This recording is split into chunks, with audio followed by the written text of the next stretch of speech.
Indian premiere league IPL रो नीलामी शेष होईछि। द्वितीय दिन में भी कोटी कोटी टंकारे होइतिला कारोबार।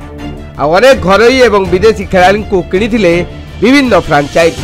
अनेक फ्रांचाइज खेलाड़ी को किनिबा को कोटी कोटी टंका लगाई दैछन्ति। भुवनेश्वर कुमार, दीपक चहर, आकाशदीप, मुकेश कुमारंको भली खेलाड़ी उच्चा रेट रे बिक्री होइछन्ति। तेबे यारी मध्य रे चकित करिया भली जने खेलाड़ीको नीलाम होइछि। आ तांकु किनिछि गोटे फ्रांचाइज। बयस मात्र 13 वर्ष। आ खेलिबे आईपीएल। विश्वर सबुठु धनी क्रिकेट लीग खेलिबा को जाउछन्ति जने 13 वर्षर बालक। आ तांकु नीलामी किनिछि राजस्थान रॉयल्स।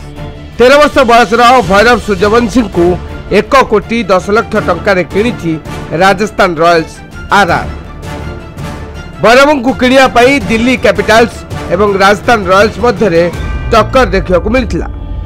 तेरे बड़ कथा होछि जने 13 वर्षर बालक आईपीएल खेलिबा प्रथम घटना। कारण एते कम बयस रे कौनसी खेलाड़ी केबे भी बिक्री होई नथिले। तेबे भैरव सूर्यवंशी बयस को नहीं एबे देखा दैछि विवाद। अनेक तांको उपरे बयस जालियाती कहितबा नहीं अभियोग आनिछन्ति, जाहाकु नहीं एबे चर्चा आरंभ होइछि। एक इंटरव्यू रे भैरव निजे तांको बयस को नहीं खुलासा कहिथिले। तेबे से इंटरव्यू अनुसार भैरव को बयस एबे 15 वर्ष हेबा कथा, किंतु से एबे तांको बयस 13 वर्ष बोली कहिसंती।